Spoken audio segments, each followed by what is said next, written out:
Let's start a podcast about our mental health. For no good reason why, let's call it Mind Cake. Hello, everybody, and welcome to another slice of Mind Cake. Mind Cake? With him, Lee Crompton. And him, Paul Beeson. Bobby-son. Bobby-son. How are you? I'm all right, Mucker. How are you? I'm good. Excellent. I'm feeling full of the joys of spring.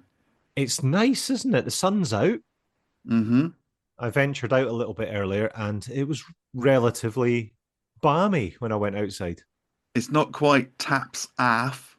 Not quite. Well, if you want to take your tap off, I mean, I certainly wouldn't. It's not warm enough. No. But we're getting there. We're getting there. How are you? I'm all right. Yes, not bad. Good. I've Not already bad. asked you that. Kind of. Yeah, but the listeners don't know No. what I've been up to, which, for the last 10 days, maybe, I've been going to the gym. I have joined the local council gym, and myself and Gail have been frequenting said gym, and it's good. We feel really good for it. Yeah. What have you been up to? Oh, just, usual stuff. I'm trying desperately not to swear. Why? Because Wendy and Phil from the Little Princess Trust were so nice that I don't feel that we should swear on this episode. No, and that intro was so full of innuendo that we might have to edit it out. Well, again, it's nothing to do with me. It was you lowering the tone as usual. Excuse me, that is a lie. I find that contestable. I don't think it is. Listen to the last 40-odd episodes and Oh, yeah, it's all me, innit? make your own mind up. That's the point. If you haven't listened to our previous 40-odd episodes, go back and start at the beginning, come back to this episode, and then get in touch with us and tell us who you think is the dirtier one out of the pair of us. What we should do, however, after we put our emails, while we're listening to the wonderful Wendy and Phil from the Little Princess Trust, check the emails in case we have had any emails that we need to mention. Yes, I will get on that right now. But whilst he's doing that, let's get into the conversation with Wendy and Phil from the Little Princess Trust. Let's do it. Okay, check the emails. Doing it. Hello, Mind Cakers, and welcome to another slice. This week we are delighted to have Phil and Wendy from the Little Princess Trust. How are you, Phil and Wendy? We're really good. We're really good. Thank you. Yeah. We should probably say we've just had a 15-minute warm up, haven't we? So yes, I've just done. I didn't do any magic tricks this time, but we have had a 15-minute warm up. You're lucky you got away with only 15 minutes. It has been known to be an hour or so. So I know you're very busy people. Good, but it was a good fun 15 minutes. So we're good. Glad you enjoyed it. Kicking off, this episode was of interest to me, and you were of interest to me because we had our guest Rachel on, who had her hair shaved off and sent to you. And so I was intrigued to find out what inspired the creation of the Little Princess Trust and how has its mission evolved since 2005? Gosh, they're two very big questions. This is what I do. See, I ask the first questions. I just wind people up and just let them go. Let them go. Yeah. So what inspired the creation was it was actually my daughter Hannah, who we lost to childhood cancer when she was 5 years old. Before she passed away, she had treatment, chemotherapy treatment, which caused her to lose her hair. There was very, very little around available at that time for young children in terms of wigs or hair replacement. And what there was either really low quality and really unrealistic, not very suitable for children, or extremely expensive. The NHS provision was under £100. It was about £70, and it was only bought a very cheap synthetic wig. and certainly not suitable for a young child. So we sourced our own eventually after much trawling and searching, and found the best that was available at the time. But that was what triggered really the idea that there was the realization that there was a need in that area to source the wigs and to pay for them. So after she passed away, her school and some friends had been very kindly, as people do, come together and raise money in her memory, and asked us if there was a charity or a cause that we wanted to give it to. And for myself and Hannah's dad, Simon, it seemed a really kind of easy decision to say to want to fund a wig for a child, because it was about the right amount of money as well. So that was what we set about doing. Got in through the hospital that she was treated at. We said we'd like to help somebody in that way, not even knowing that they would put anybody forward, but they did. So we provided a wig for a child. But in the meantime, people had heard that's what we'd done with this. A bit of money had been raised in her memory. There was enough to buy a couple more, and it just snowballed. And then I guess that was the inspiration. But then the other part of the question is, how it snowballed and the growth. But I don't know, maybe is that something that you'd rather pick up, the growth and where we are 20 years later? Is that probably, so I'm not dominating the conversation? No, you carry on dominating. It's fine. Yeah, I'll listen. Well, I was going to say Listen that was part of my next question. Was you provided am I right in saying you provided 17,000 wigs and invested 30 million in research? It's a job to keep up with the stats, because it's a little bit more than that now. It probably, yeah. And like I say, so that's where you've come in 20 years. I mean, that is phenomenal. No, Lee, it's staggering, isn't it? I mean, the one thing I can say, because Wendy's always so humble, and she'll never say it in such a way that she's giving any credit to herself. But from that experience, that trauma 20 years ago now, we now sit here. Sounds like a trophy statement, but we now sit here as the largest wig charity of its type in the world. We provide nearly 2,000 wigs every year. We've now provided nearly 18,000 wigs. And yeah, we fund childhood cancer research, which was a big change for the charity in 2016. And we're now, I think we like to say, we're one of the most significant funders of childhood cancer research in the UK. Do you know, sometimes the money it matters, of course, because the money allows you to do things. What we fund in childhood cancer, what we're trying to achieve is we're just trying to help and assist in finding better treatments, kinder treatments. And it's all about the impact is the real measurement, not the financial contribution. Is what are we actually doing with the money? But yeah, it's mind-blowing. I sit here having watched Wendy's journey right from the start and just seeing what's happened. And then, I've been involved for the last 10 years now. And it just, sometimes you just need to sit back and really, truly absorb what's been achieved, and it's phenomenal, but there's so much more to do still. So I think we spend a lot of our time focused on what we're doing in the future, not what we've done in the past, although we'll never forget Wendy's experience and we'll never forget Hannah. So. No, it's a huge, like you say, you must have to pinch yourself sometimes and go, well, this is, like you say, this has all evolved from you putting the money towards one wig. Yeah, I think it just shows, I think, that although it was something that was stumbled upon, as in it was never an intention to create a charity even, let alone one of the size that it is and having the reach that we do. But it was a very, very simple idea of there was money there that had been raised, and we saw a purpose, well, something that we felt was a genuine purpose for it, and we just simply facilitated, A to B, and then and that's really still all we are, but obviously on a much larger scale. The need is there clearly, because we receive requests from, and now every treatment centre for children and young people throughout the UK and Ireland are referring patients to us. So there's clearly a need, because we're currently receiving around 2,000 requests a year.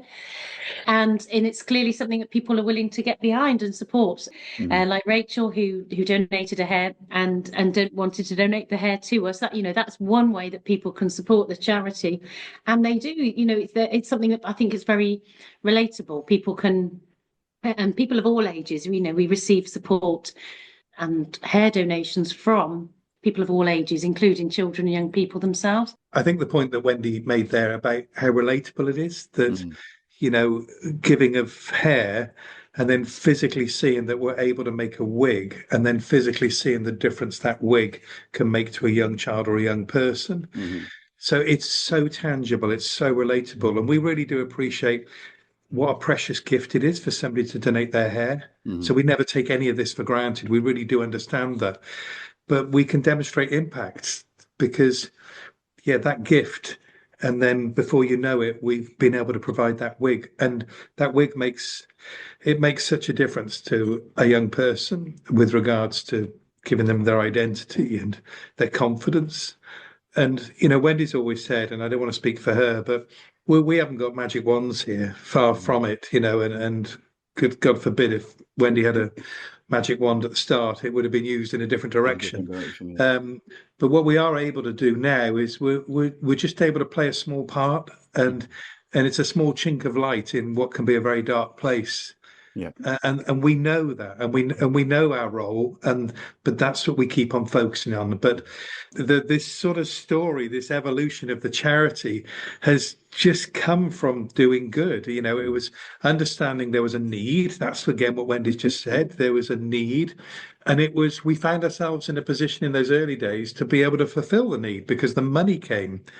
And then the hair came, Yep. and that was never planned at the start, right? You know, we never knew that hair donations were going to start coming in. And when they did start coming in, it's almost like, what are we going to do with this? And it's, well, obviously we're buying wigs at the moment commercially, but we've got the hair, that's the Yeah. raw material. Yeah. How do we do something with it? And then lo and behold, you know, after a reasonably short period of time after that hair started coming in, you know, Wendy's then working on a design to create the most fitting wig for children and young people, the most appropriate wig. Rather than taking what was available at the time, let's create something even better and more appropriate.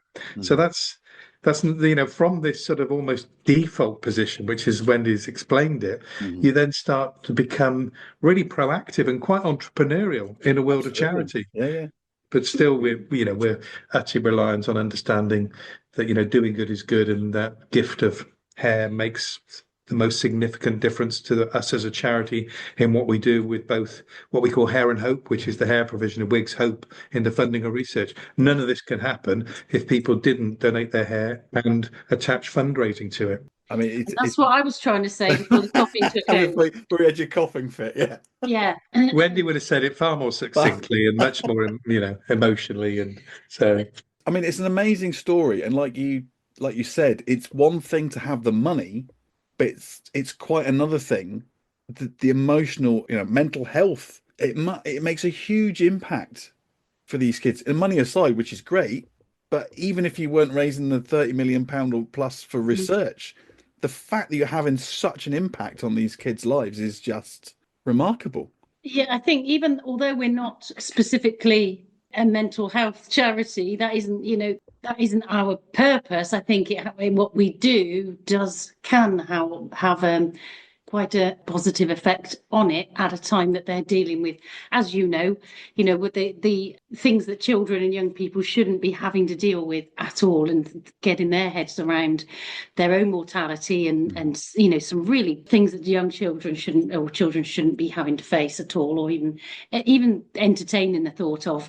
But alongside that, to then on top of that, be stripped of your identity and who you are, and what you look like, and how your friends perceive you, and how your peers see you, how your family see you even. So there's so much to it, the control that they lose. And that's one thing that maybe you lose control over your treatment and what your day-to-day looks like, what you can do, but also how you look. You know, it literally strips everything, and it's just getting maybe just a little bit of control over just one of those elements, and albeit not being the cure, it has a big effect on the individual, I think. Yeah, you're never prepared for any of this, are you? I mean, the families are going to go through it with a youngster. They don't know what an oncologist is, and you know, they have no idea, you know, what the world of wig provision looks like. I mean, nobody is trained for this or ready for this. And No. and of course the entire focus, of course, as Wendy said, was treatment mortality.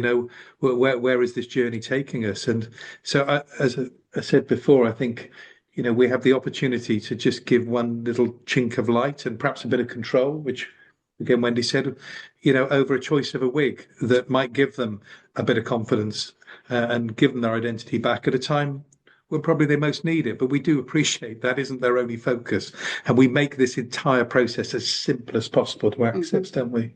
No, but I think you're absolutely right. In a time, someone who's been through the system, and a time when you are handing over a lot of control to strangers and a lot of other people that you do know as well, but you're handing over a lot of control. Anything like that you can keep control of is huge. And I'm going to say something now that I hope you don't mind, but I used to hate it when people go, I can't imagine, Lee, I can't imagine what you're going through. Well, you can imagine what I'm going through. You're just choosing not to imagine what I'm going through because it's too awful. And I get that. And I found myself, I was going to say to you, Wendy, I can't imagine what it was like for you because it was bad enough it happening to me and trying to explain, or thinking that we were going to have to explain to, well, a 3-year-old and a 8-month-old, daddy's not here anymore. But that is, a different level from having to explain to, 5-year-old. That's just, and I found myself going to say, I can't imagine. That must have been, well, I can imagine, and yeah, that's so. The fact that this has become what it's become is just, and if I won't stand up because I'm on the podcast and salute you, but I understand that you have been. We're very lucky to have you, as you're very busy because you've been. I'm jumping ahead a few bits here, but yes, I understand that an MBE, is that right, in the New Year's honours list? Was, yes. Yes, I was very fortunate to be recognised in the King's New Year's honours at New Year. So yeah, I mean, it was a funny one really, because obviously it's a huge honour, a huge honour, but it's quite difficult to accept in a way that, because that I'm not the only person that's been through what I have. There are many parents who are going through what I did, still have done over the last 20 years, and still are today. So it felt that, and obviously there was it wasn't just me, there was the whole family that involved. There was there's a lot of people that have been involved in the charity, growing the charity over the last 20 years. It hasn't been just down to me.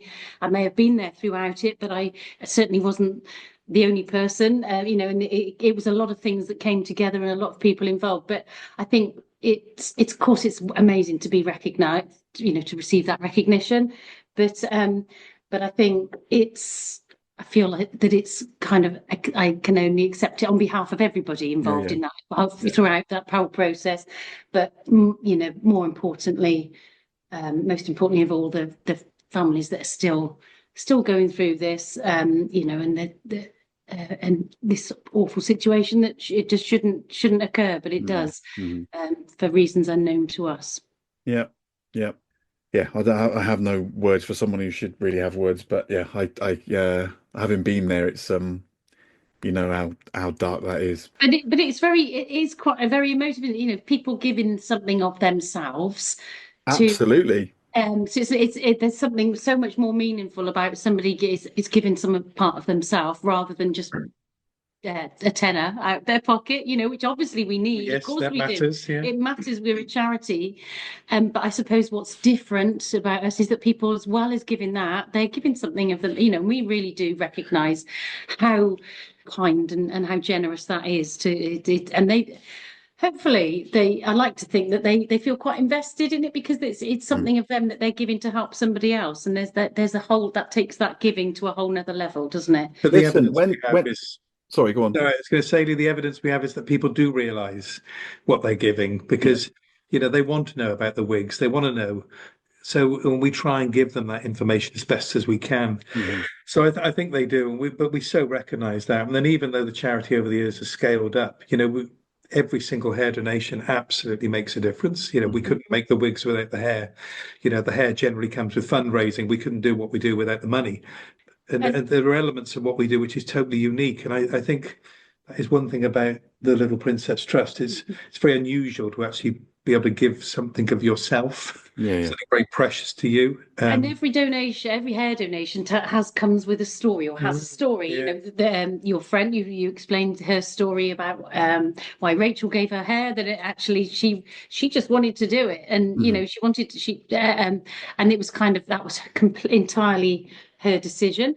There are as many reasons why people do it as you can imagine. You know that a lot of children give it to help other children, which is something really meaningful actually, because it's showing empathy to people like themselves and people of their own age maybe. And equally we get donations of hair from people or ladies who are undergoing cancer treatment or about to start their own cancer treatment, and they know they're going to lose their hair and they want to, again, it's kind of that taking a little bit of control of the situation in a situation they have no control, rather than their hair fall out and go to waste. They actually are taking the decision to cut it and give it and do something with it.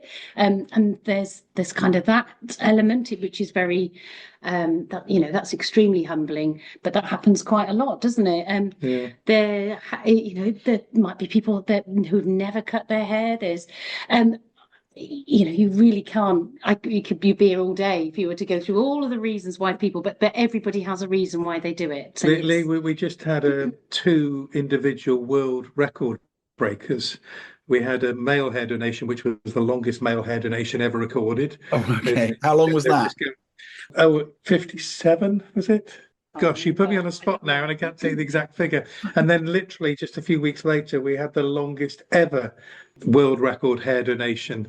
Guinness, Guinness. it's been verified by Guinness as well. Yeah, as the world record. You know, so 1 minute you're dealing with that, and then, as Wendy said, and then you've got somebody just about to go to treatment, and they're going to treatment, and surely their entire focus should be on themselves and their health and their family, their immediate family. And then we're getting calls to say they want to donate their hair to Little Princess Trust. I mean, you just go from one extreme to another, and then you'll just get somebody who has grown their hair because that was their fashion, that was they wanted to grow long hair, and then suddenly they're saying, well, I'm going to donate this because doing good is good. And we just keep giving people that option, I suppose, to donate their hair, and then we just show them the impact that the hair that can have, and it just keeps generating support, and we just make sure we do the right things with the hair, and we make sure we do the right things with the money, and we make sure we say thank you, and we're always gratuitous, and that's not just because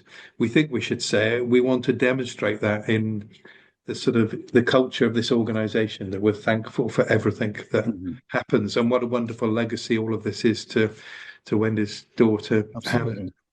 Should also say as well that the hair donations we receive, the wigs that we make with them are the highest quality. They're most beautiful wigs. You know, they're extremely high quality because the hair's donated. We know it's coming. It's ethically sourced. Because people have chosen to give it. They're fully hand-tied. The hair's largely unprocessed, or go through minimal processing, rather than being bleached like a commercial wig would purchase hair, which is then bleached to white and then coloured to a uniform colour. Ours is blended from its, but it's kept in the colour that it's donated to us in, largely. So the quality of them is really, really excellent and really suitable for children and young people, because over-processed hair doesn't look right on a small child. So it's really appropriate. The hair is appropriate. They're like super high quality. And to purchase, to give an idea, if you were to purchase an equivalent or a wig of the same quality or standard, would cost about £2,500. Oh, really? So we don't. It's not just using a waste product and making do with it. That's what we've got. We make the best quality wigs there are. You know, you can't get much better. So the other thing to add to that is the most common age. We take hair donations from every age, every hair type, and we have a wig for everybody. Every gender. We have a wig for everyone. So choice, we have it. But the most common age of somebody who donates their hair is actually 10 years old. Really? And that itself just demonstrates, with youngsters, how selfless they can be and how thoughtful they can be and how generous and kind. But what it does do is it just means that when we blend that hair with the hair donations that we get, it's just the most perfect hair, makes the most wonderful wigs. They're super quality. The best thing we can ever get told is that when we give a wig to a wig recipient, that the feedback is that nobody ever knew it was a wig, and that's what we get told all the time. And yeah, that's pleasing. So it's not just a provision of service; it's a provision of a wig hair replacement that is as best as we can possibly do for that child or young person. No, absolutely. And I saw on your, I think it was your Instagram or one of your socials that, as you were saying earlier, it was a young girl who I presume was about 10 years old who was about to start her cancer treatment, and she was shaving her hair off to donate to you. And you're like, well, again, I would have thought your first thought, especially at 10 years old, was probably more on the more pressing matters, but more personal matters than, oh, I must donate my hair to help other people who might be going through a similar experience. I mean, it is like using the word remarkable, but it is remarkable. I mean, you can't help but, I don't know what feeling I had in my body, but it was just like watching that video of this girl who was so stoic in just an act of complete empathy and kindness, and in a situation where you wouldn't think it was the first thing on their mind. Absolutely. There aren't really words from our perspective because it'll just sound like a corporate response, and it just can't be. What you have is feelings. Yeah. When these things happen, and I don't know about Wendy, but for me, when I see this, personally, it's those emotional feelings you have, and I think it just drives me on personally to do more. I think we're very fortunate. It does allow us to see we're working in this sphere. I think we see the very best in we get to see the very best of humanity. I think, because which Every I know day. isn't typical in the outside world, is it?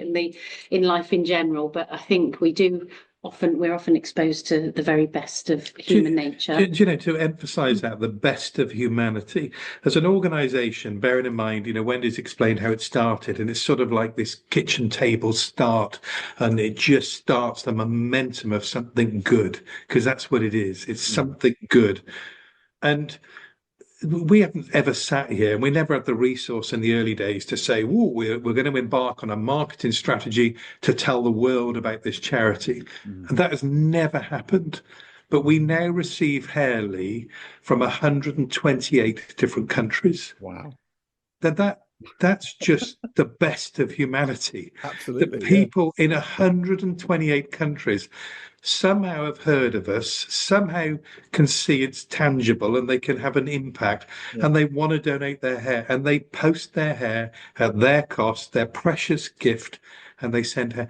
And you just look at every element of what happens here, and you just think it is the best of humanity, and we're just trying to do the best we can with that to make a difference. It's a big pebble in a pond, that ripple effect. But I think in a time when there is so much sort of anxiety and fear, if you want, and the news is just awash with all sorts of things going on at the minute. To hear a story like yours and the fact that, like you say, you're getting hair from 128 different countries, you can't help. I mean, I don't think I've stopped smiling since we've been chatting, because I just think it's just such an uplifting and positive story that it's I think has even more impact in the world that we live in at the moment, that there are people that have empathy and think of others and have this willingness to help, and it's amazing, absolutely amazing. Yeah, and I think, I mean, I'm not sure, I can't answer for Wendy, but it makes me realize how lucky I am to be able to be part of this facility, because that's what it is effectively. We're just doing the best we possibly can, and you try and use all of your skills and thought process to make sure that we do the best we can. But it just feels, I feel very privileged to be part of this process. Yeah, amazing. But we get up every day. I mean, I've said to you often, Wendy, in previous lives, you sort of think, oh, work tomorrow, work on Monday, and I can't wait. Yeah. Getting into work, it's just so inspiring. It really is. It's a Listen, wonderful if thing. I had the opportunity, I would be sending you a bag of mine. But unfortunately, I don't think. Well, it brings on to my question. So in terms of hair, I understand, is there a minimum length you accept? I don't think I'm going to meet that minimum length somehow, but for our listeners who might not be so follically challenged, Yeah. Yeah, our minimum length is, of course, driven by our needs, and we yeah, yeah, can, we've got to be sure that we're always very clear about this message as to what hair can we accept, and what are we going to do with it with regards to wig making. So our current message is absolutely, minimum 12 inches, and we've been saying this for quite some time now. And I know sometimes that sort of takes some donations and people that want to support the charity, it sort of takes them out of that area of helping us. But our message to everybody is keep growing if you can. absolutely. The real need is 12 inches plus. Yeah. And it's driven by requirement, Yeah. so we're just trying to steer everything in the right direction all the time. We want to say yes to every one of our wig recipients. And by that, I mean, we have 13 different colors, all the different lengths, and we just want to be able to say yes to every requirement. But to do that, we've got to be quite clear with hair donors that, the minimum that we really need at the moment is 12 inches plus. Mm-hmm. So, Okay, so Rachel shaves off all her hair. So does she apply to you for like a bag, or does she just send it in a freezer bag, or how does she get? So she shaves off her hair. Yeah. She sends it to you in just a freezer bag. You can, yeah, absolutely. Okay. And I think we yeah, try and point her to the website first of yeah. all to say it's all listed. I mean, this sounds a bit corporate-y again, No, but no, no. I'm intrigued as to Put all the how the hair information. gets to you, Yeah. and then yeah, what do you physically do with it? I know yeah. you make it into wigs, but have you got people there, or does it go to somebody else or another company that makes the wigs, or how does that? What actually happens to Rachel's hair when it's in the post box? How long have you got, Lee? We're trying keep this to minimum sort of headlines, but and always look at the criteria on the website because it's all listed there. But yeah, as Wendy says, it can come in freezer bags. It can Yeah. come in also. We try and encourage people to recycle packaging post. We Yeah. don't send bags out to people to Right. send Okay. the hair, and the reason we don't do that is just cost prohibitive for Yeah. us because we're trying to keep our cost to a minimum so we can keep our work to a maximum, our impact to a maximum. But the hair comes into us. Wendy will do the rest. Shall I? She's dying to see. No, I was going to say that the hair is separated from the. We hopefully Rachel, when she sends it, or if she has sent it, would have put with it a donation form with her name, contact details. So we would send a certificate of thanks to let her know that we've received the hair safely, Okay. and and to say thank you most importantly, and then that hair is then mixed. It's sorted at our end, given an initial sift to make sure to put it with other similar hair, so it'll be hair of a similar color and a similar length, and which is then sent away to we have got an overseas manufacturer who then sort the hair, as in, so they would separate all of the hair out. It's very, very skilled. Yeah. Into different lengths, and it'd be blended with other hair of the similar color and length, and then it is hand tied into bases, which is our bases, our design. Yeah. Which we make in from the very smallest head size, to sort of to service our youngest wig recipients, which would be about tend to start at around 3 or 4. Could be younger if they wanted one, but there's no restriction. But that's typically when. So very small cap size is needed for that age, obviously, right the way up to a 24-year-old, which is a fully grown adult head size, obviously, and every size in between, so we can help any age. So. Yeah, so the hair's blended, so there'll be lots of people's hair, up to 16 people's hair in any one wig, but every hair is hand knotted into the base, and then the wig is returned to us. We do have an element of the wig making in the UK as well. That's whole another story, but It's a great story. It is a great story. We have story. about 30 wig knotters in the UK making wigs for us as well. But so we've got an element of both. It's made the majority are made in an overseas factory, but we have a around 7 or 8% made in the UK as well. Okay. Which we want to grow, and that's a big aspiration push for to us. make more wigs in the UK. Really. And then they come back here. They're stored here at our headquarters. They're stored at our headquarters. We have a network of about 120 salons, wig fitting salons around the country. So when we receive a referral, we match the child or young person to the nearest wig fitter. So they could have a salon appointment. They could have a home visit or hospital visit if they're too unwell or if it's more convenient. But we have an army of about 120 wig stylists that we use up and down the country to give complete geographical coverage, so for the most convenient for the families that are receiving the wigs. So they request the wigs from us. They order the finished wigs here that we hold in stock ready, so they don't have to wait for them. Then they're sent out, and they have an experienced and skilled stylist to personalize the wig for them, and they could color it, perm it, cut it, style it, literally do anything to make it try and replicate the hair that they've lost. So there is a video actually on our website. There's a short film Yeah, it shows it. which shows it is exactly what you've asked, the journey of hair or hair journey, and it's on our Donate Hair web page, and it shows somebody cutting their hair, and it follows that hair all the way through to being fitted on a wig. So if that's okay, I shall share that on our social media. That so should people answer can all see. the questions. I think the biggest surprise for me when I first got closer to the charity was really understanding that wigs don't go in one end of a factory and come out the other. Hair doesn't go in one end and come out the other as a finished wig. It's a hand. It's a labor, manual, handmade process. Every wig is handmade. Every hair is hand tied, and it takes up to 60 hours to make a single wig. Wow. But again, this is why they're just so stunningly beautiful, because it's a craft. Handcrafted. And the lovely thing is we brought that craft back to the UK now. We're now making wigs here, and we can make more wigs here. And I mean, that's almost good from an economical perspective. And this is one of the differences with the charity, which makes us so unique. We're not raising money and then donating money to a cause. We're managing this manufacturing process from start to finish, and it just does make us quite unique in everything that we do here. Absolutely. Well, I might retrain then as a wig maker. In a time when we're worried that AI are going to take our jobs.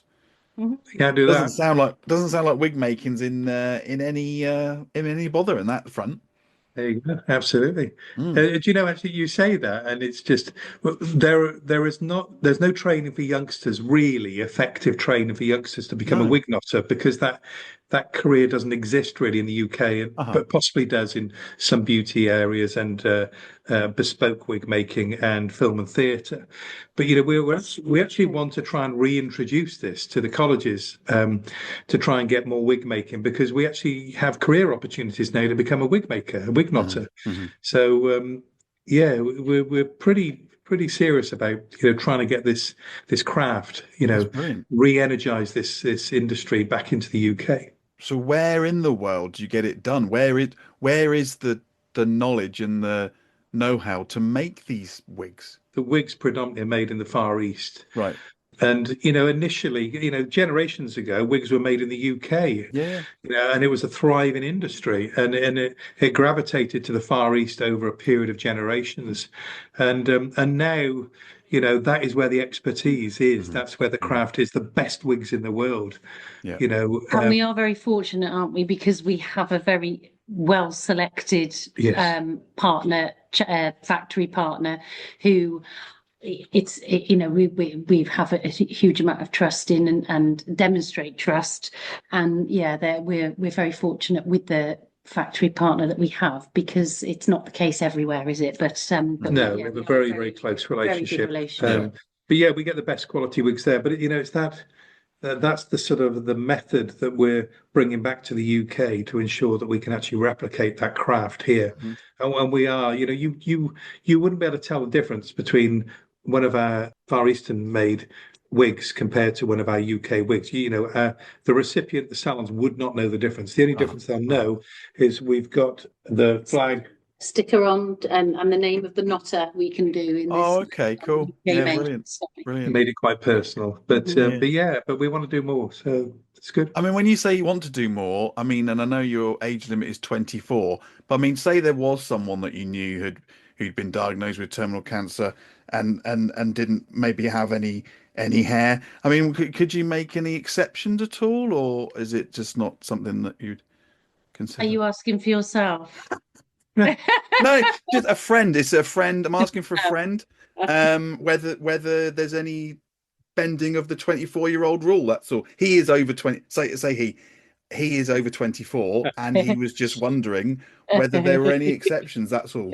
Well, no, I think that's a tricky question. You were saying it with the right. The answer, I'll tell you the answer first and foremost. As we can be. Yeah, but we can't help you, I'm afraid, Lee, or your friend. Okay? No. Well, I'll tell my friend. I'll tell my friend.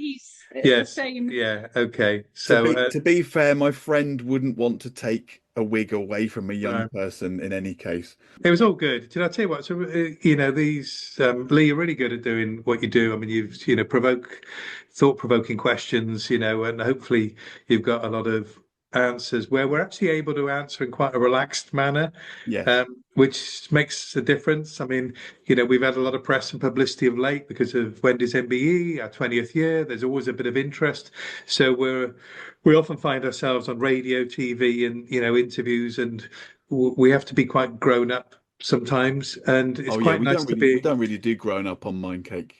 Yeah, well, it's nice to do something a bit more relaxing, but it's very purposeful what you're doing, of course. So we're not being flippant about it, but sometimes it's this relaxed environment where you extract a little bit more information and a bit more reality and authenticity. And you told us before the podcast about your background, and we're aware of that, and we're very mindful of that and considerate, and we're wishing you all of our best wishes. Thank you very much. But you're in a place because of your lived experience to do what you're doing with the podcast and with the mindfulness and the well-being and mental health aspects, and you're doing good. And thank you very much. No, I appreciate that.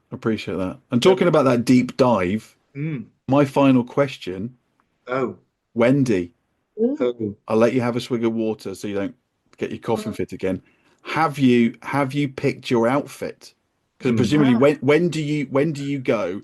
Mind you, is this a mainstream media question? When you get about what do people go? What are you going to wear, Wendy? Well, well, the answer is I don't know yet. Because I believe I haven't been yet informed when the investiture is going to happen. When does it normally? Is it like March time? It's normally sort of summer. I think I'm expecting it to be early summer. I think, but I don't know for certain. I think around June time maybe. And I think from what I can gather, I get a notification maybe 6 or 8 weeks before. Right, okay. So I don't know the date yet. So I guess that's very much dependent on what I wear, because I don't want to be sat there boiling hot, cooking in something, be very uncomfortable, stand there with beads of sweat rolling down my face. Too much detail, Wendy. Too much detail.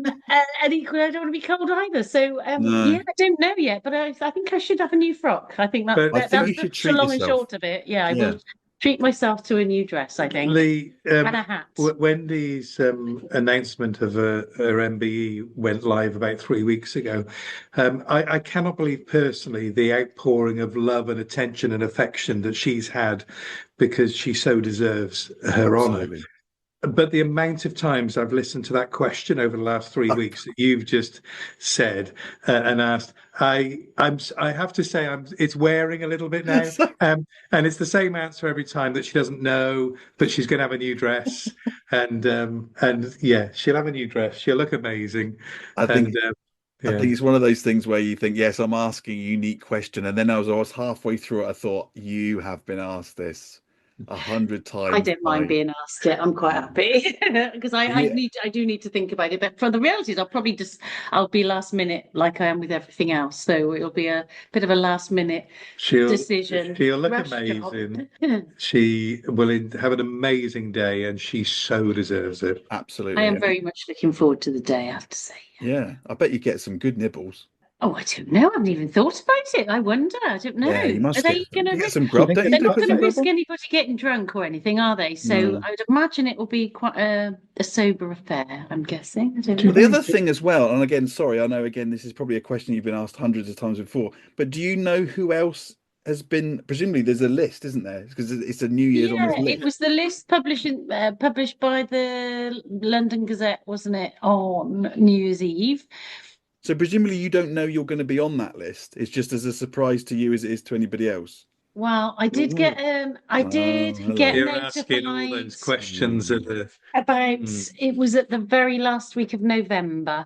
Right. So I received a letter through the post, but it had to be it was a strict embargo until 10:30 p.m. the night before New Year's Eve. Right.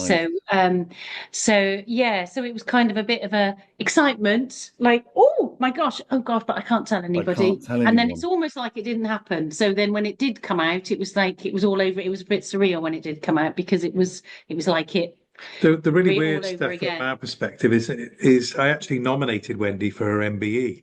So it was many years ago. So I sort of knew Oh, it I was going to happen, see. but I didn't know when it was going to happen. Right. So when Wendy got the letter, she wasn't allowed to tell me because there was a strict embargo. So I didn't know. How And strict was that embargo, though, Wendy? Surely you told Phil. Well, my household knew, and because they were there when I opened the letter, Yeah. they thought it was a parking ticket. Actually, they gave it to me, and my 22-year-old son, said, "Oh, Mum, there's a letter. Oh, that looks. It looks. Is it a Looks parking official. ticket?" And so yeah, so obviously my household, but the press are told. I was getting phone calls on Christmas Eve was the earliest from local press, so they get the press are informed Got you. Okay. beforehand, so they can line up interviews and pre-record interviews that then are embargoed and can't go out until New Year's Eve or 10:30 the night before. So I was able to tell our head of comms here so that they could have a statement in readiness, because that was only right at the last minute before. that was the bit when I get told, because that goes through me with regards to there's an allowance to speak to anybody in comms that needs to work on any messages that are going in. see, So right, that's when okay. Wendy could tell me. So that's when I heard about it. Wow. So secret squirrel. It's all very secret squirrel. Very secret squirrel. Yeah, The yeah. New Year's, well, the question I was going to ask, New Year's honours list. So if I go 2025, so if I go on there, Yeah. you'll be on there. Yeah. But presumably you've looked at this list and gone, oh, that was going to be my question. Is there anybody on that list that you go, oh, I'd love to meet them? See, I didn't look at it in its entirety because it's quite a big list. Is it? But there's a few that were kind of high profile people they put in the press, didn't they? There's Stephen Fry, and wasn't Gareth Southgate this time round? They were knighted. You weren't knighted. No, I know, but No, they're on the you're list. not It's, a date. I see. it's Right. a list. Yeah. It doesn't matter So what were the they level there? is. Were they Yeah. there on the same day? I don't know. Don't I think there's don't about. I think And there's three 70. different locations as well. Yeah, I so- think there's. From what I can understand, there's 70 or 80 at each. Oh, I day. see. So Oh, you're not all done in the same place. not all in the same time. No, I don't think. I'll have to let you know after. We'll have to do another Wow. one afterwards, and I'll tell Please. you what. Give I'll you know all the some of the answers. answers then. Well, if But- all I was thinking was if I could slip you, if I could post you a few mind cake business cards, especially if Smash you them bump into out the likes there of for you. Stephen Fry. Oh, yeah. yeah. And this podcast is turning out a lot more to be about me than it is about you in terms of Yeah, getting storyline that. ideas. Yeah. And if you could get future guests on, I mean, Gareth Southgate, I imagine he'd be quite good on. Yeah. Oh, you'd be a good guest, wouldn't Yeah, you? Yeah. and I'm sure he'll be available. The second that Yeah. Wendy slips him that business card, he's going to jump at the opportunity, isn't he? Because he's got Well, nothing else to do. Listen, you'd be surprised at the amount of people, and again, I can cut this out, but you'll be surprised the amount of people who've gone, oh, you should get on your podcast. I mean, someone's literally said to me that Chris Hoy, you should get Chris Hoy on the podcast because you've both had cans and Scotland. You've got the Scotland connection. I'm like, what? Chris Hoy? Firstly, how on earth would you get hold of Chris Hoy? Second, I don't really want to cash in. Oh, hello, Chris. Yeah, me and you. Yes. I mean, I beat the cancer, but I mean, you'll know. Yeah. I know how you feel, and sort of, it'll be inundated with media stuff. And even if I wanted to get Chris Hoy on the podcast, how would you even go about that? How do you deal with that when somebody says that to you? Because in your own head, you're thinking, This that's is just ridiculous. ridiculous. But, you're trying to say to somebody, well, thanks, that's a great idea. You know, I'll I do that. consider What it. you've just Say done. I'll consider it. Yeah, no, yeah, that's exactly. I go, oh yeah, that's a good idea. Yeah, I should do that. I yeah. mean, Think about David that. Yeah, Beckham was another one. He'd be, yeah, Uh-huh. yeah. yeah, David Yeah, Beckham. I should definitely get him on. yeah, he's desperate to speak to you. Desperate. And again, he's got loads of time. Thank you so much for giving up Been your lovely time. to meet you, Lee. And And you. keep do whatever you're doing, keep doing it because yeah, good for Likewise, you. will you come back on and tell us all about your day and I whether you will. managed to Yeah. get some business cards out for us? Okay. Brilliant. Yeah, I'll put that. Yeah, definitely. I think that again, know that'll be where we are. high on your priority list. I would imagine when you're at the Yeah. palace or what. So, Angela, when you said there's 3 locations, where they're not. Buckingham Palace, Windsor Castle, or Holyrood, which is up in your neck of the woods, isn't it? Yeah, that's up hard. Well, you won't be there then, will you? So no, I'm guessing that would be reserved for the people who reside in that that part up of in the the northern country. Yeah. But so I would imagine it will be Windsor or Buckingham Palace, but I don't know which. Oh, listen to you. I don't know. Listen to you. Happy either way, Yeah. to be honest. I'll take Where are you either. based? Hereford, so miles away from either one of them. Right on the Welsh border. Beautiful I part know of the where world. Hereford is. I look, going off another tangent here. My great granddad, Edmund Crompton, was awarded he was a waterman on the Wye, When and the Wye was navigable. yeah, Wow. there's apparently a plaque up of him. Here we go. By appointment to Her Majesty Queen Elizabeth II, medalist, Worcestershire Medal Service, Bromsgrove, which is where I was born. Yeah, it's not There you far go. away. The Royal Humane Society Bronze Award, Edmund Crompton, on the 16th of June, 1850. Wow. So apparently he saved something like 20 people from drowning in the River Wye, and managed to recover a number of other bodies that he couldn't recover. One of which, or couldn't save. One of which was his wife. Oh gosh. Oh dear. So I think Gosh. all those years of getting in and out of the cold River Wye affected his joints and bones. But I've got newspaper cuttings from Hereford back in the day, and he was quite the kind of minor celebrity, and he was so kind of revered by the local community. He was very poor, I think, but when he was all his bones and arthritis and whatever from years of going in and out of the water, he was gifted. There was like I think, for want of a better expression, an olden day old people's home, and the community saved up from so he saw out his days in wherever it was in Hereford. But yeah, he's other notable people to be awarded the Humane Society Award. Duncan Goodhue. Oh. There you go. That's a good I think he's got a distinct advantage though, because he was an Olympic swimmer.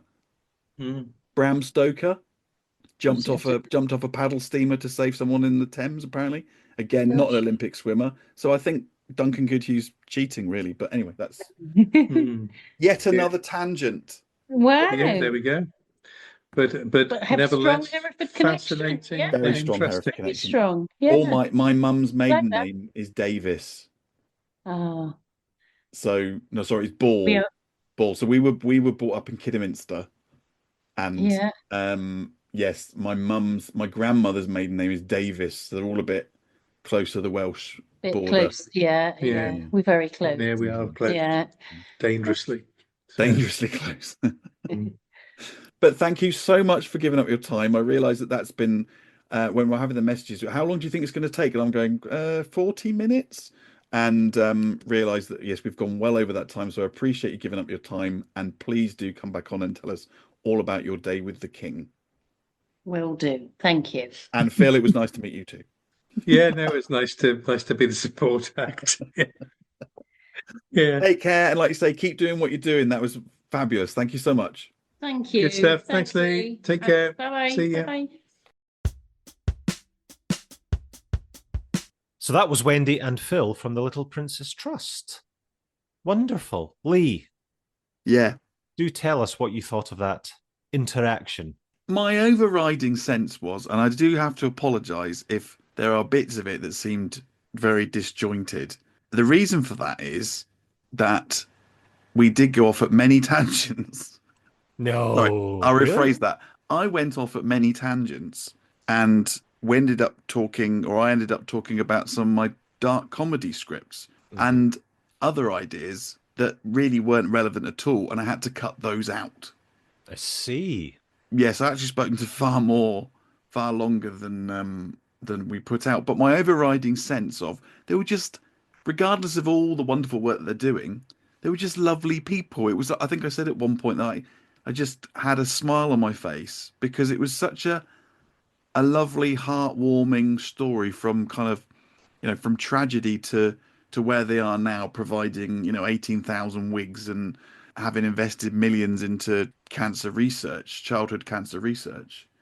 It's a remarkable story, and they're just really nice people. And if anybody deserves, can't remember which of the BEs it was, OBE? MBE. MBE, OPE. I don't know what's higher than the other anyway. No, I'm not sure myself. Whichever one of the BEs it was, there is no one more forthcoming sorry, there's no one more deserving than Wendy. And I don't know why it's taken 20 years when I also mentioned that if I gave her some wine cake business cards, if she'd mind handing them out. That would be exciting to the various important people thus assembled. Well, I've looked up who is also getting an honour. Ooh, okay. Which I do kind of remember from the time, which would have been the new year, wouldn't it? Stephen Fry. Ooh, we like Stephen Fry. Sir Gareth Southgate for his wonderful work with the England football team. For all those trophies he won with England. Yeah, brilliant. Yeah. Sadiq Khan. The Lord Mayor of London. Yeah. Sarah Lancashire. Oh, yeah. Fine actress. Mylene Klass. Now, she is a tremendous, is it violinist? Fiddler. Fiddler. He's a fantastic fiddler. I was also in the pop act Hearsay. I was at the end of your story. You were just... Yeah, I'm commenting on all the people. Sounds like I'm giving the very little trivia I know about this. this. It's like one of my wife's stories. That's the end. And Alan Titchmarsh. Have you got any Alan Titchmarsh facts you'd like to share? Celebrity gardener. Thank you. All I would say is, again, going back to the whole 20 years thing, for someone who has achieved what Wendy has achieved over the last 20 years, do you think that's on a par with Gareth Southgate winning no trophies for England? It's a funny one because I think, with stuff like this, you can't just compare everybody on the same metric. Well, I just have. Well, I know, but that's the point. I don't think you can, because Gareth Southgate will be getting an honour because of his services to that particular industry. Do you know what I mean? Mr. Penalty, crucial penalty. Yeah, so because he's done great work as England manager, and they've come very close on a couple of occasions in sort of recent years. And some England fans might argue he wasn't the man for the job, blah blah blah. But however, he's done really well. Now, Wendy's being honoured for her services in a completely different kind of area. Is whether those two areas should be weighed equally. Do you know what I mean? And I think we all know which one is the more important one, and it's not the football. Yes, but even Stephen Fry, Stephen Fry has had a long, illustrious career and done lots of good charity work. And, he's obviously I know the word legend is bandied about too much, but Stephen Fry. National treasure, I'd go as far to say. I mean, Alan Titchmarsh, I don't know, maybe he does stuff for charity. Anyway, let's not get bogged down in that. Who would be your top three? So Wendy's going to go and she's going to hand out business cards to those group of people I just mentioned. Yeah. Who's your top three in order? I'll go 3, 2, 1, shall I? Like top of the pops. Yeah. So I'm going to say Mylene Klass. No, hang on. I'm going to say Titchmarsh, Klass, Fry. That's my top three. Okay. I'll go Titchmarsh, Lancashire, Fry. Oh, I forgot to say Lancashire. I'm going to change mine. Lancashire, Klass, Fry. Right, well, they are, Wendy. If you're listening, we just need to send you 3 business cards because we've both agreed on who we would like as next guest, thanking you in advance. And if anything, everybody should be coming to Wendy to hand out business cards because she's a legend. And he is. And congratulations again, Wendy, if you're listening, on your award, if that's right. phrase? Is it award? I don't know. Nomination? Make it sound like a BAFTA. Honor. Honor. There we go. Let's go with honor. Funnily enough, this just kind of reminded me that one of the upcoming guests that we interviewed the other day, One of the many. I don't think that'll air for a couple of months yet, but we had a lovely chat with this person. And Which person was that? Kerry. Oh, yeah. Kerry from Casey's Clutter Cure. That's the one. Yeah. And one of the things she said that she loved about our podcast was the fact that it was raw and unscripted. And You think she was being sarcastic? I'm going to just assume for my own sake that she wasn't. And Let's take her at her word. Yeah, absolutely. It was absolutely genuine. But that last interaction, the last 5 minutes of chat, put me in mind of that. Like, just we don't know what we're talking about half the time. No, but I think I don't think you need to spell that out, Paul. I think, we're rapidly approaching 50 episodes, and I think the viewers, as Elmo would call them, are more than aware of our. Yeah, a couple of things. You'd think we'd be better at this by now, right? Yeah. Secondly, where's Elmo? I've not seen him for a while. Is he still hanging around? No, I think you upset him after you didn't let him in at the Christmas party. What do you expect? Do you expect it's now, well, by the time this airs, the beginning of March, and you left him out in the cold at the Christmas party? Listen, I'd had a few eggnogs. I don't even remember him turning up. Mm-hmm. Yep. No, he was there, knocking on the window. Knocking on the window. We had to drink all the eggnog because obviously what's his name didn't turn up. Oh, Bostrom. No, Bostrom was a no-show. I've not forgiven him for that. Nor me. I mean, I genuinely, I think I've tried to contact him 3 times now. He's not responded. He's not having it, is he? He's not responded. 4 times if you include the Christmas invitation. That is true. Yeah. So. Yeah, that was a fake invitation. They didn't actually invite him to the Christmas party. Shh. Oh, sorry. Don't spoil it for the listeners. And in terms of expertise, what's the rule? Although I heard that was kiboshed, was poo-pooed recently, that how many hours you have to do something to be an expert. Is it 10,000 hours? 10,000 hours, yeah. Right. Well, if we say we've done 46-ish episodes of an hour-ish, we've only done 46 hours. So it's no surprise that we're still rubbish at it. Jeez, we are way off, aren't we? Yeah, we've got a few more episodes to do. So we've got to do 10,000 episodes to be any good at it. Bloody hell. That's quite depressing. Oh. I don't know if we'll get that far, will we? No, we won't. Mind you, we never thought we'd get into double figures, let alone to 50. We didn't think we'd get into double figures. And now I am going to have to work out if we did an episode fortnightly and we had to do another. You're the one who's good at maths. 10,000 minus 50. 990. No, 9,500. Oh, so yeah, 9,950. Right. Yeah. So with 9,950 divided by, hang on, I'll do it on my calculator. Let's say 25 episodes a year, right? Because we're doing one every 2 weeks. Yeah. So if we did that without a break, yes. So without a break, no breaks. 9,950 divided by, what did I say? 25. 25. Yeah, I mean, that's less than 400 years. Wow. In 398 years, we'll have cracked this. God. If we wanted to do it in our lifetime, we'd never be off this. Even if we did it every week, that's still every day. Every we still day. couldn't do it. No. Sorry everybody. If you were apologies. expecting us to become experts at making podcasts, then we've really let you down because it ain't happening. No, and I feel like we're now just making excuses. Well, get the excuses in early, mate. That's what I always say. Anyway, I should mention what I'm doing this weekend. Oh, please. What are you doing this weekend? My mother. Hello, Mum. Hello, Mum. She's got a Mind Cake mug. The limited edition or the bog standard? What, limited edition with the phony QR code? The very, very first run of mugs. There was only like 3 in existence or something. Mm-hmm. That's me, you, and Chris Hyde's got the other one, isn't he? Is that the one you sent him out? Yeah. It was 4, wasn't there? Well, that's what I mean. So I've accounted for 3. I don't know. Maybe I can't remember which one I gave her. Mum, I don't want you thinking I've given you an outdated mug. Special edition, limited edition. That's that's the way you got to look at it. You just got to twist those melons, man. Twist those melons, man. So anyway, she bought me a voucher. Yeah. For a place in Glasgow, although technically I think it's near a Lenzie. I think it's called Float, Fire and Ice. Ooh. So I get 90 minutes all in Mm-hmm. and access to a flotation tank, a sauna, and obviously your favourite bit, an ice bath. Ooh, I love a nice bath. You do. Still waiting. And wait you shall. So I'm looking forward to that. I'm doing that on Sunday afternoon. Sweet. So, well, like half an hour each one kind of thing, or do you just kind of pick and choose and hop between? Or I have no idea. I don't know. I'm more concerned about the flotation than I am the ice. It No, looks like they put a lid on you. they do, yeah, because it sort of deprives your senses, isn't that the point Yeah, of it? no, Like you that's sort of plunge into darkness and you just kind of float, and feel it's like you're like buried alive. it's almost like a sensory deprivation because the Yeah, I sight don't think is I like taken that. away. I don't know that. I can feel myself getting anxious just thinking about that.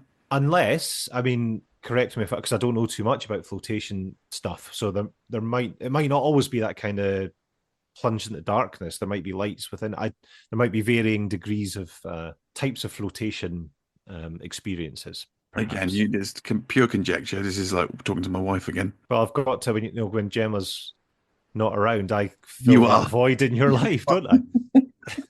I'm the wife you never had. Haven't got a clue what it's about, but it might have lights. It might not have lights. Yeah. All we know is that you definitely float. Yeah. Hopefully, so I'm doing that on Sunday. I will report back. Excellent.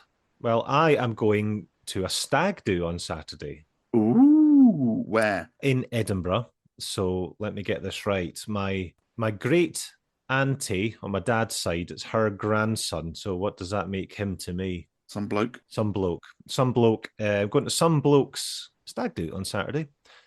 Jamie, hello. I don't know if Jamie's a listener, but if you are, can't wait to see you on Saturday. Although you won't hear this on Saturday. It's not going out till Tuesday. Yeah, so ignore that. Just be out. Few bevies in Edinburgh on Saturday. How many people are going?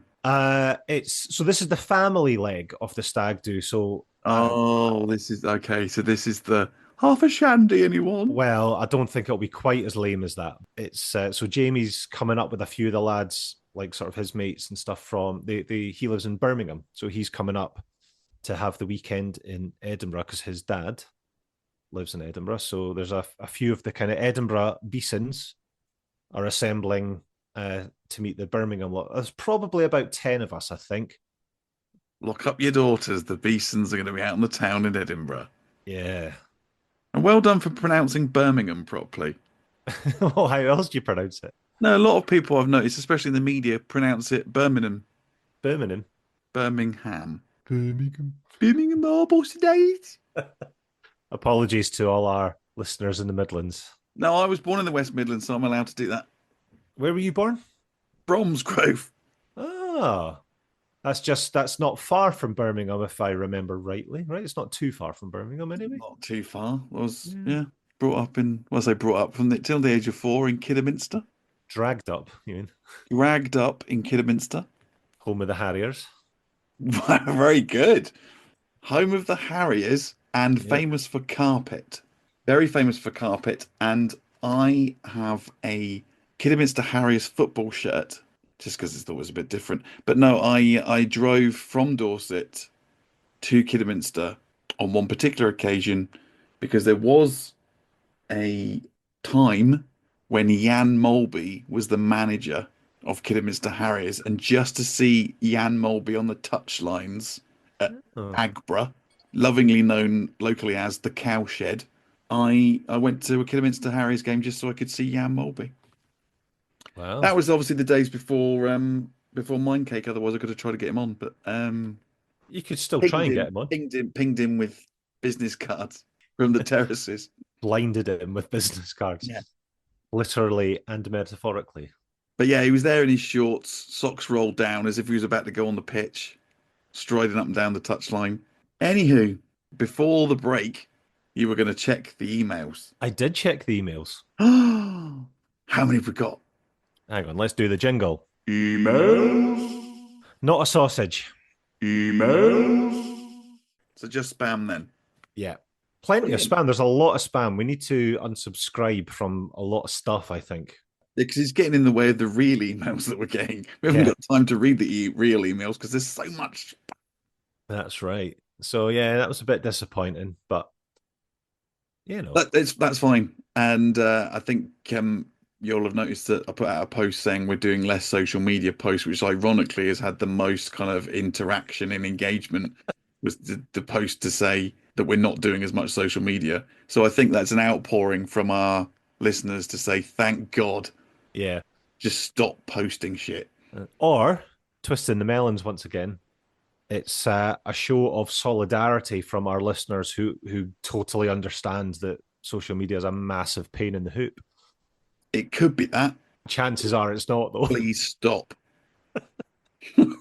But I think hang I on, think that's hang on, good. hang on. Whoa. Just to bring up from that, we have when you mentioned we spoke to Casey Clutter, Yeah, Casey's Clutter Cure, cure. Mm-hmm. all the way from Queensland, and one of the things that I was tasked with was sorting out my massive box of cables, redundant Oh, cables. yes. Now, are we Hang going to on, have a no, spoiler? Are we having a spoiler? we're having a spoiler, but Mm-hmm. all I'm saying is this is at the same time when I've just said we're doing less social media, and then in the not too distant future, I'm going to be posting a picture, a pre and post. Could you get any more dull as a post? Casey Clutter, don't get me wrong, she was amazing, Fascinating, yeah, and fascinating. a lovely woman as well. But in terms of a social media post, here is a picture of my box of cables that don't work. How many likes is that going to get? Ooh, it's They'll going to. get a few. I don't know if you or in fact any of our listeners are part of the Dull Men's Club on social media on Facebook. I wasn't aware there was one, but I'm going to definitely sign up now. Oh, do it honestly. I joined that group. It's fascinating because the posts are dull, but because they are dull, it makes the stuff really quite interesting. Right. So are you saying that I should post my box of cables on Dull Men's Club? I think you could get a lot of traction. You think I could get a lot? You do realize we're doing this podcast together? It's your box, it's your cables, right? Yeah. Also, I'd like to put out there: am I the only person? Because I've spoken to a few people Mm-hmm. after speaking to Kerry. Sorry, I was going to Casey Holistics. Mm-hmm. Kerry from Casey Clutter Cure, Mm-hmm. and it would appear that that's not a common thing to have a box of cables. I used to have a box of cables, Mm. or I had cables in Box. a box. To put it another way, Oh, I had a box with cables in it I had a container that housed that contained. contained cables.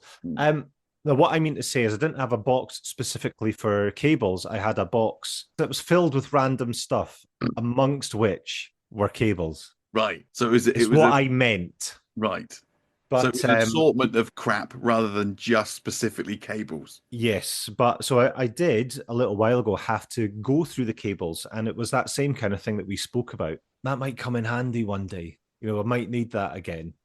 And you kind of add to it over the years because when you get a spare cable, or like every time you get a new modem, if you change your broadband provider or whatever, you'll get I'm always another. getting modems, me.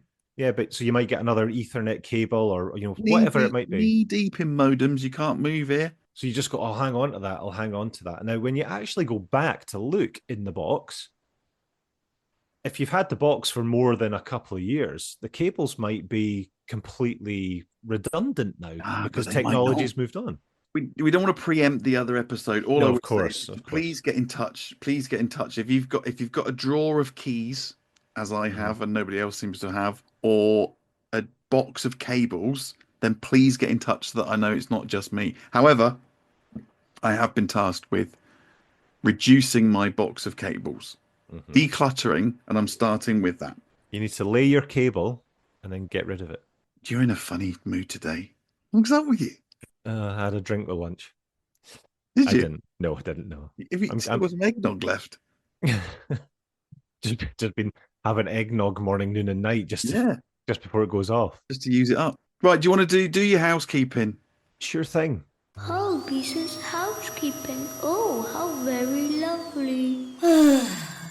So you can get in touch with us on Instagram because we're not doing X anymore, are we? We're not doing X. Do you know what? I'm not even going to bother doing TikTok. I was doing TikTok. I'm just going to do Facebook and Instagram.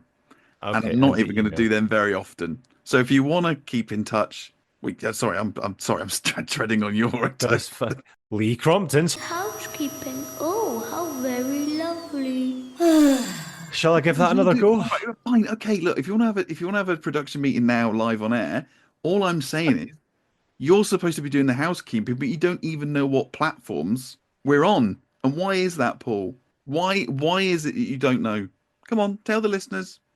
Because I don't do the social media. You don't do any of the social media. That's why I've gone. Well, neither do you now. So we're Right. even. No, and nobody cares. That's my point.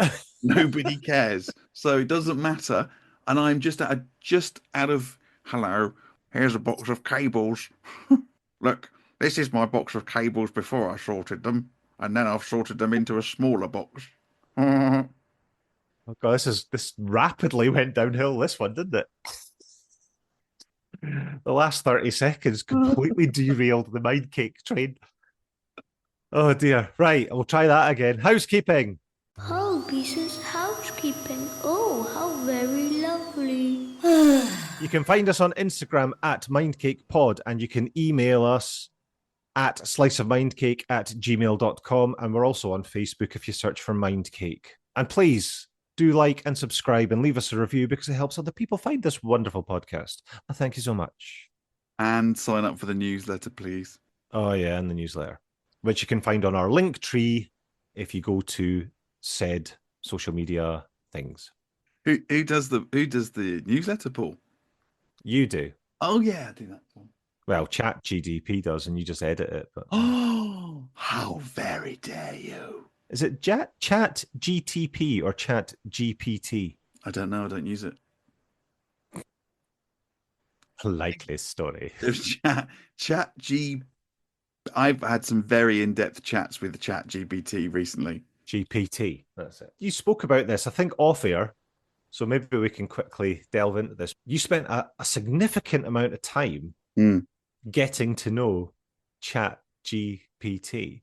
Yes. And trying to see if you could have an actual back and forth conversation. Did it make sense? Did it put forward some valid points? Yes. Great. Thanks for that insight, Lee.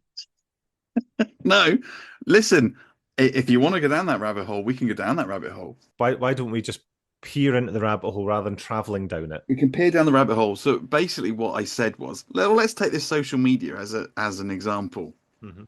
Did it think it was a good idea? This is the trouble. So it remembers what you've spoken about. So if I mention if I mention a podcast episode from 6 months ago or whatever, it'll go, oh yeah, well, it's like that time you spoke to Jonathan Agnew about blah, blah, blah, blah, blah. And of course, Gemma says, no, it doesn't remember. It's not a thing. It's just a database. I'm like, yeah, but it kind of does remember what you're talking about. Yeah, but it can also make the connection between what you've... Yes, it makes the connection. Yeah. It picks up on your language and tone, and so it talks back to me in a language you understand. In a language I understand, and it picks up on tone and what have you. But anyway, I ended up getting a little bit of a rumpus with it because it's very supportive. Mm-hmm. It's probably my best friend. It's very supportive best friend who is very encouraging. So I made this point when we were talking about social media and said it's soul destroying doing social media, right? So take, for example, even a particular clip that's done really, really well on Instagram. So the clip of Alistair Campbell talking about when he played alongside Maradona. It's had 16,000 views and 120 odd likes, right, on Instagram, which for us, when we normally get a couple of hundred views and 2 likes, is massive. Mm-hmm. When you then look at, and that's gone, this is Alistair Campbell talking about Maradona. If you want to listen to the full episode, blah, blah, blah, blah, blah. It's been a huge, I'll say hit, but in terms of engagement and interaction, then when you go on Spotify for creators and you can tell how many people have listened, because that was a month ago now that clip went out. When you look on Spotify, you can tell how many people have listened to that particular episode on Spotify over the last 30 days. Mm-hmm.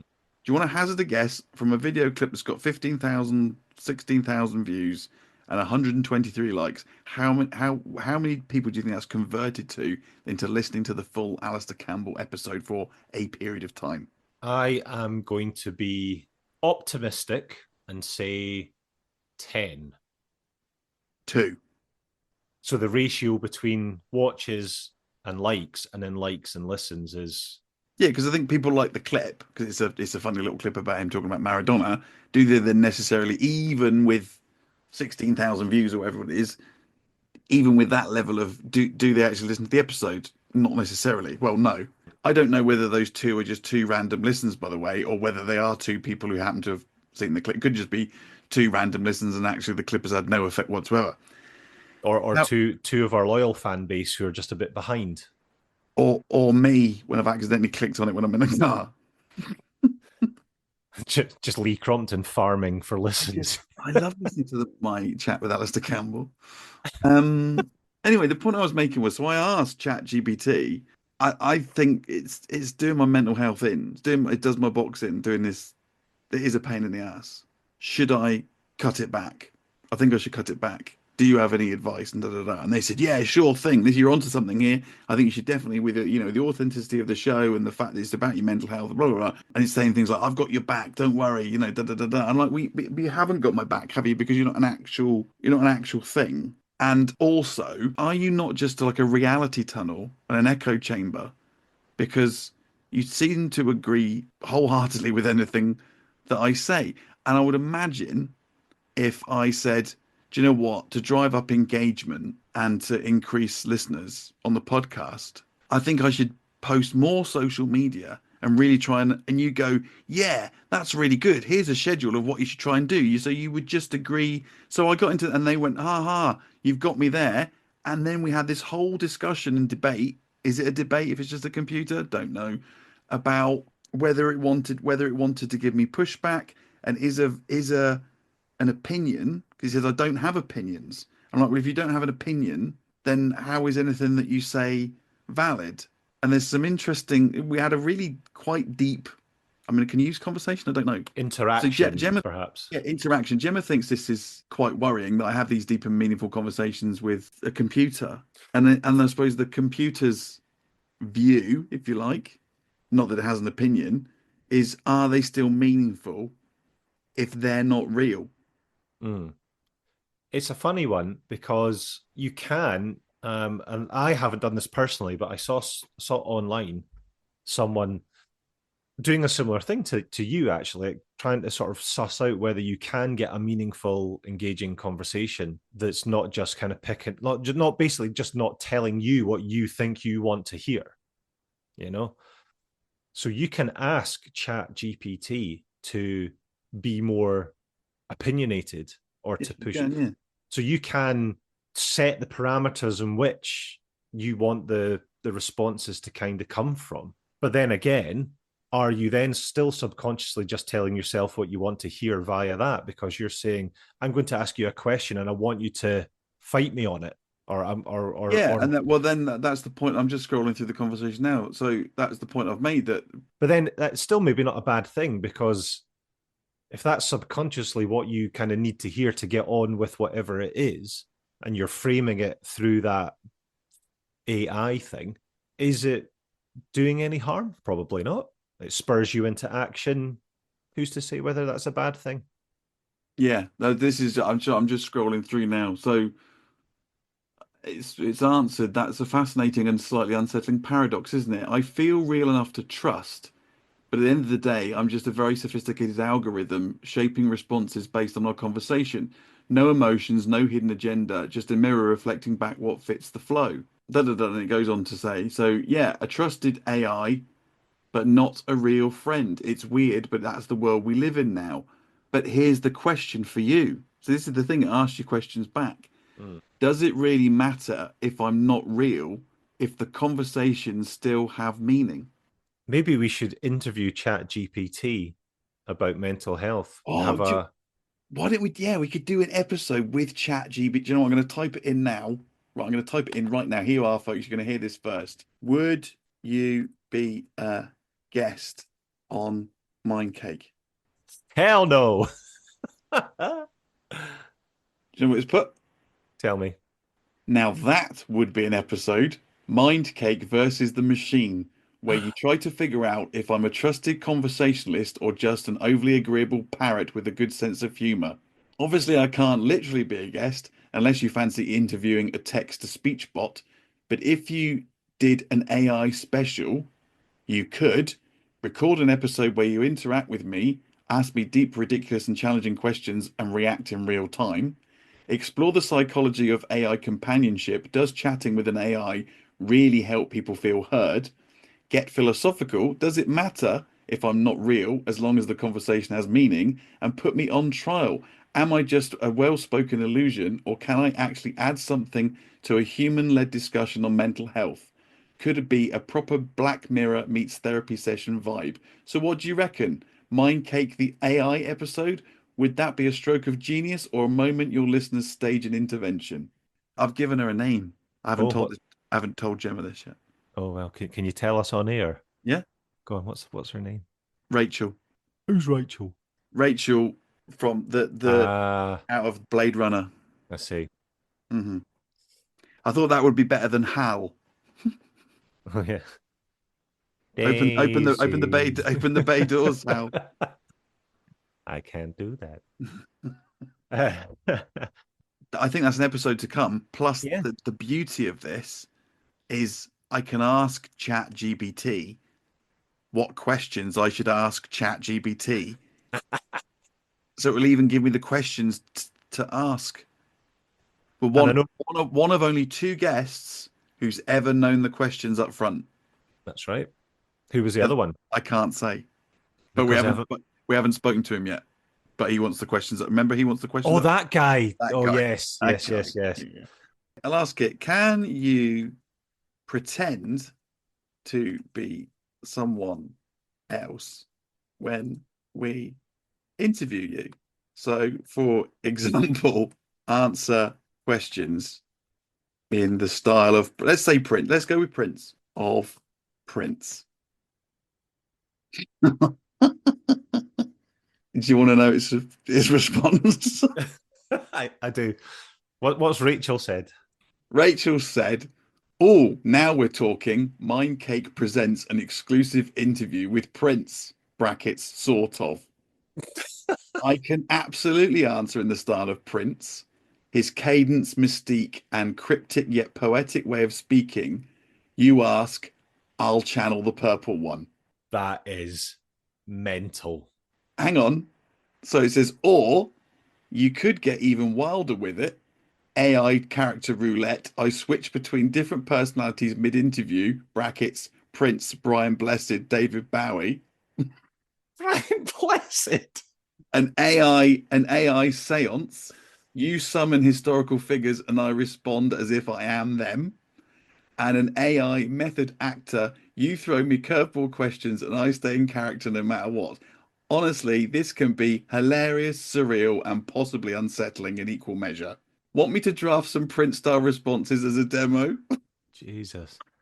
So what I think we do is we do a podcast where we interview ChatGPT. Yeah, and then we do a celebrity seance. Celebrity seance with Prince. Maybe I know we've just said we're not doing social media, but we could get listeners to say what guests they would want at the celebrity seance. See, this is what's going to break the internet. Is who would you like us to interview in a Mind Cake seance? Is any of this mental health related? Well, do you know what? If it gives everybody a good laugh, I say absolutely. Thank you for listening. We were going to meet up for a quick half an hour. Yeah, 3 days later, we're still going. Extra long episode. Yeah. But some people, not everyone, some people like the bants. Exactly. And if you're one of those people out there who likes the bants, more power to you. And if you're one of the people out there that doesn't... Well, they're not listening now anyway, so you can tell them whatever they like. Yeah. All right, Okay. man. See you soon. Enjoy those rugs. Lots of love, everybody. Bye. Let's start a podcast about our mental health for no good reason why. Let's call it Mind Cake. This is dark. Sorry, And it's I a great podcast. I did tell you at the front of this that we would go off at tangents. I just realised I say cables like I say crystals. I know. I did notice that during the Kerry interview, but I thought I can't bring it up because she'll have no idea why I'm taking the piss. Cables. Cables, crystals. Are we meant to be endorsing your dark comedy writing now? For the podcast's sake, what's the connection between the last 5 minutes and the Little Princess Trust? Just remind me.